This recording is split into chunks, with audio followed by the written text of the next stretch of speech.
ஒரு சில நிகழ்ச்சி மட்டும்தான் மனசுக்கு ரொம்ப நெருக்கமா ஃபீல் பண்ணும். அதை நினைச்சாலே ரொம்ப சந்தோஷமா ஃபீல் பண்ணும். அப்படிப்பட்ட ஒரு நிகழ்ச்சி தான் இன்னைக்கு இந்த சிங்கப்பெண் சிறப்பு படைய தொடங்கி வைக்கிற இந்த நிகழ்வு. உண்மையிலே மனசுக்கு ரொம்ப நெருக்கமான ஒண்ணு, சந்தோஷமான ஒண்ணு. நம்ம பாட்டி, அம்மா, அக்கா, தங்கைகள், ஒவ்வொரு வீட்டில் இருக்கிற பெண் குழந்தைகள், இவங்க எல்லாருக்குமான பாதுகாப்பை உறுதி செய்வோம்னு சொன்னோம். ஆனா அது எலெக்ஷனுக்காக மட்டுமே கிடையாது. மனசுல இருந்து நிஜமா, உண்மையா, உணர்வு பூர்வமா சொன்னதுதான். பெண்களுக்கு எதிரான இந்த கொடுமைகள்ல நமக்கு எப்பவுமே 0 டாலரன்ஸ் தான். அதுல ரொம்ப உறுதியா இருக்கிறோம். சோ சொன்னது எல்லாமே செய்யணும். கொஞ்சம் கொஞ்சமா, படிப்படியா அதை செயல கொண்டு வரணும். அதுல ரொம்ப தெளிவா இருக்கிறோம். அதனாலதான் ஆட்சிக்கு வந்த உடனே இந்த குறைஞ்ச நாட்களுக்குள்ளேயே இதை நடைமுறைக்கு கொண்டு வந்திருக்கிறோம். தமிழ்நாட்டில் இருக்கிற பெண்கள், பெண் குழந்தைகள் எல்லாருமே பாதுகாப்பா, தன்னம்பிக்கையோடு இருக்கணும். அதுக்கான முதல் கட்டம் தான் இந்த ஸ்டெப்.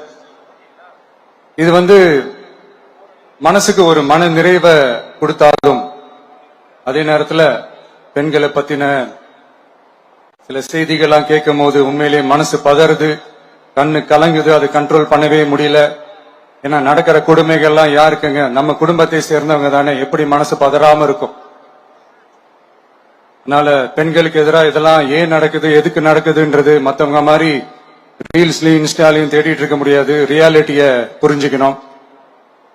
சோ இந்த பிரச்சனைகள்லாம் ஏன் நடக்குது அப்படின்றத அனலைஸ் பண்ணி பார்க்கும்போது சுத்தி சுத்தி பாத்தீங்கன்னா ஒரே இடத்துலதான் நிக்குது. போதை பொருள் நடமாட்டம். அதை வேரோட பிடுங்கி எறியணும். இது 2026 போன மாசம் மே மாசம் 10ஆம் தேதி இந்த பிரச்சனை புதுசா முளைச்சு வந்துடல. இது பல வருஷமா இருக்கிற பிரச்சனை. பல வருஷமா இதை கண்டுக்காம விட்டதுதான் அந்த வேர் இவ்வளவு ஆழமா பரவி இருக்குது. இத பல வருஷமா கண்டுக்காம விட்டது யாருன்றது நான் சொல்லிதான் உங்களுக்கு தெரியணும்னு அவசியம் இல்லை. அது உங்களுக்கே நல்லா தெரியும். இப்ப அதை பத்தி பேசியும் பிரயோஜனம் இல்லை. முதல்ல இந்த போதை பொருள் நடமாட்டத்தை வேரோட பிடுங்கி எறியணும்.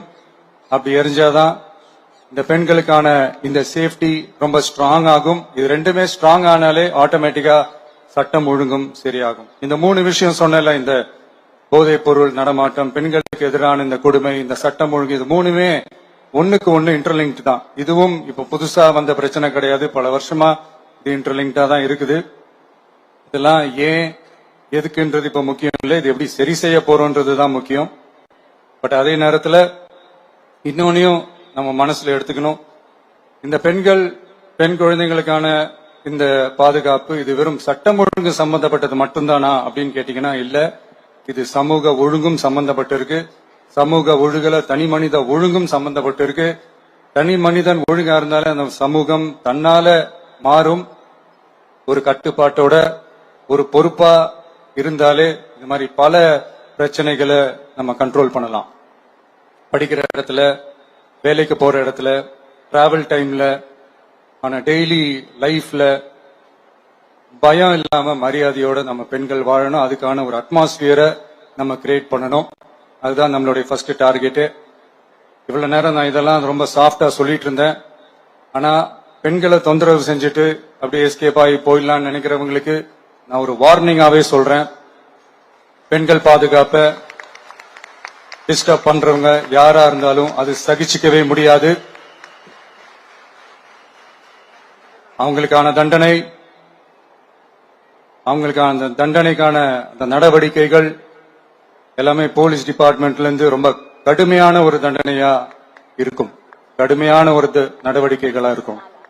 அந்த தண்டனை, அவங்களுக்கான அந்த சார்ஜ் ஷீட் எல்லாமே ரொம்ப ஃபாஸ்டா, ஸ்பீடா அது செயல்படுத்தப்படும். என்ன ஒண்ணு, அந்த ஸ்பீட்ல நிரபராதிகள் யாரும் தண்டிக்கப்பட்டிருக்கூடாது. இதையும் காவல் அதிகாரிகள் மைண்ட்ல எடுத்துக்கணும். தப்பு செஞ்சவங்களுக்கு மட்டுமே அந்த உண்மையான கடுமையான தண்டனை கோர்ட் மூலியமா வாங்கி தரணும். அப்பதான் அதை பார்த்து தப்பு செய்ய நினைக்கிறவங்களுக்கு கூட தப்பு செய்யக்கூடாதுன்ற அந்த ஒரு பயம் வரணும். இந்த சிங்கப்பெண் சிறப்பு படைக்காக நம் அரசு சார்பாக முதற்கட்டமாக 354 கோடிக்கும் மேல நிதி ஒதுக்கப்பட இருக்கு. இந்த திட்டத்தோட இரண்டாவது கட்டமா இந்த படைக்காக மட்டுமே 2500 புதிய பணியிடங்கள் உருவாக்கப்பட உள்ளது. பெண்களோட பாதுகாப்பை ஸ்ட்ராங் பண்றதுக்காக மாடர்ன் ஃபெசிலிட்டிஸ் இருக்கிற வாகனங்களும் நவீன உபகரணங்களும் தொழில்நுட்ப சாதனங்களும் அலாட் செய்யப்பட இருக்கு. ஆல்ரெடி உமன் சேஃப்டிக்காக செயல்படுற அமைப்புகளுக்கு அடிஷனல் ஸ்ட்ரென்த் அண்ட் சப்போர்ட்டா இந்த சிங்கப்பெண் படை செயல்படுங்கிறத மீண்டும் வலியுறுத்தி சொல்ல விரும்புறேன். பெண்களுக்கு எதிரான குற்றங்கள் நடக்கிறதுக்கு முன்னாடியே அதை தடுக்கிற காவல் நடவடிக்கையில இந்த படை முக்கிய பங்கு வகிக்கும். ஃபீல்ட் ஒர்க்ஸ் அண்ட் பிரிவென்டிவ் ஆக்ஷன்ஸ்ல இந்த படை ஈடுபடுறதால அனைத்து மகளிர் காவல் நிலையங்கள் எல்லாம் வழக்கு விசாரணையிலும் குற்றவாளிகளுக்கு தண்டனை வாங்கி தர்றதிலையும் இன்னும் அதிக கவனம் செலுத்த முடியும். பெண்களை ஃபாலோ பண்றது, பாலியல் தொல்லை தர்றது, டார்கெட் பண்ணி திரும்ப திரும்ப தொந்தரவு செய்யறது, பெண்கள் கடத்தல் முயற்சி, பப்ளிக் பிளேஸ்ல அசிங்கமா நடந்துக்கிறதுக்கு பஸ்ல தொல்லை தர்றது, கூட்டத்துல பெண்களுக்கு தொல்லை தர்றதுன்னு இது மாதிரி தப்ப தடுக்கிறதுல ரொம்ப முக்கியமா இந்த சிங்கப்பெண் படை செயல்படும். பெண்களுக்கு எதிரான குற்றங்களை தடுக்க நடவடிக்கை எடுக்க இந்தியாவிலேயே முதல் முறையாக ட்ரோன் வாயிலாக பெட்ரோல் முறை அறிமுகப்படுத்தப்படும். நம்ம வீட்டு பெண்கள் அவங்களோட ட்ரீம்ஸ் அண்ட் எக்ஸ்பெக்டேஷன்ஸ் என்ன அப்படின்றத நம்ம அரசு நல்லாவே புரிஞ்சு வச்சிருக்கு.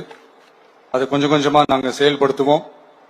உங்களுக்கான மரியாதையும் தான், உங்களுக்கான அந்த கண்ணியமும் தான் நம்ம அரசினுடைய highest and most important priority. ஒரு கவர்மெண்டோட அந்த விஷன் அண்ட் டார்கெட் ஆனஸ்டா இருந்தாலே போதும். பிளான்ஸ் அண்ட் அட்டெம்ப்ட்ஸ் அது போற பாதை சரியா இருக்கும்னு சொல்லுவாங்க. அப்படிப்பட்ட ஒரு கவர்மெண்ட் தான் நம்மளுடைய கவர்மெண்ட், உங்களுக்கான கவர்மெண்ட். இந்த ஷார்ட் ஸ்பேன்ல இந்த சிங்கப்பெண் சிறப்பு படைய நடைமுறைக்கு கொண்டு வந்து இதுக்கு ரொம்ப கடுமையா உழைச்ச காவல்துறை அதிகாரிகளுக்கும் பணியாளர்களுக்கும் இந்த நேரத்தில் என்னுடைய பாராட்டுகளை தெரிவிச்சுக்கிறேன்.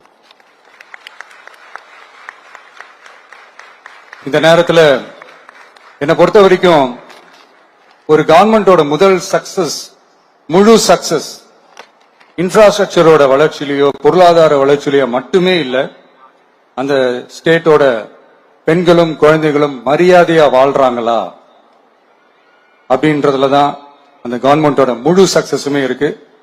அதோட சேர்ந்ததுதான் மற்ற எல்லா வளர்ச்சியும். அதுலயும் நாங்க கவனம் ஃபுல் கான்சென்ட்ரேட் பண்ணுவோம். கான்பிடென்டா இருங்க, நல்லதே நடக்கும், வெற்றி நிச்சயம்.